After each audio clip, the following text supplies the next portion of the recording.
लेकिन जो काम तुम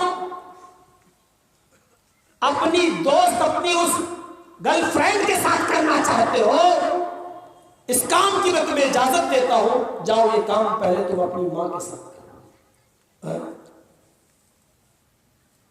रास्ता क्या अपनाया समझाने का? अपनी मां के साथ ये काम करोगे और दूसरों की मां, बहन, बेटियों पर गलत नजरें डालने वालों सुनो, हम तुम्हें तुम्हारे नबी का तरीका बतला रहे हैं। दूसरों की मां, बहन, बेटियों के साथ कपड़े उतारने वालों, उनके बिस्तरों पर सोने वालों सुनो, अल्लाह के नबी ने क्या कहा? अपनी मां के साथ करो। सर झुक गया। आपने कहा क्या हुआ?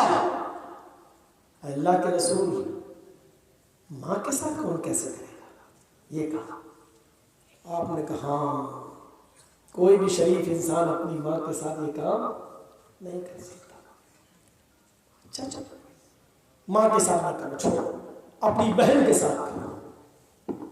एक और जूता, लेकिन कॉटन में लपेट के आता। मां के साथ नहीं, छोड़ो, नहीं करेगा, कोई शरीफ आदमी नहीं, बहन के साथ जाओ करो।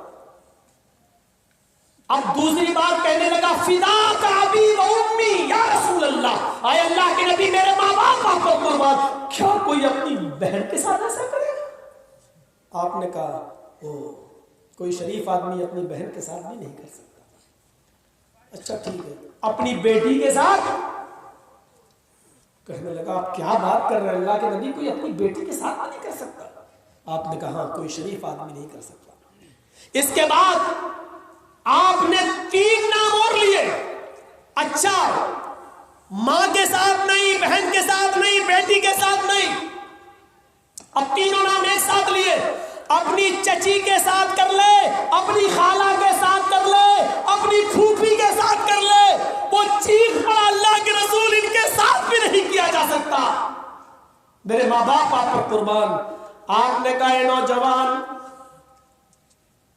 जब तुझे ये पसंद नहीं है कि मां, बहन और बेटी, खाला, फूफी और चची के साथ ये गलत काम किया जाए, यही समझाने का अंदाज था, तो फिर जिस लड़की के साथ तू जिना की इजाजत मांग रहा है, वो किसी की बहन होगी, किसी की बेटी होगी, किसी की बीवी होगी, किसी की खाला होगी, किसी की फूफी होगी, कोई तो होगी किसी की। फिर उस इंसान को ये कैसे बेगैरती बर्दाश्त होगी, वो कैसे ये पसंद करेगा कि कोई मेरी बहन, मेरी बेटी, मेरी फूफी, मेरी चची, मेरी खाला के साथ जिना करे?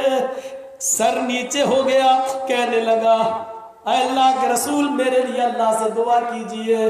अल्लाह के नबी ने उस नौजवान के सर पे हाथ फेरा और फरमाया अल्लाह इस नौजवान की नजरों की हिफाजत फरमा। उस आदमी का कहना, उस नौजवान का, कि अल्लाह के रसूल ने यह फरमाया था कि अल्लाह इस आदमी की नजरों की हिफाजत फरमा। उस दिन की तारीख से अल्लाह के रसूल की हुई दुआ का असर यह निकला कि अल्लाह के नबी की हुई इस दुआ से मैंने लड़की तो छोड़ो, किसी भी हराम चीज की तरफ मैंने नजर नहीं डाली, कोई भी हराम चीज की तरफ मैंने नजर नहीं डाली। ये थे इस तरीके से अपनी शर्मगाह की हिफाजत करते।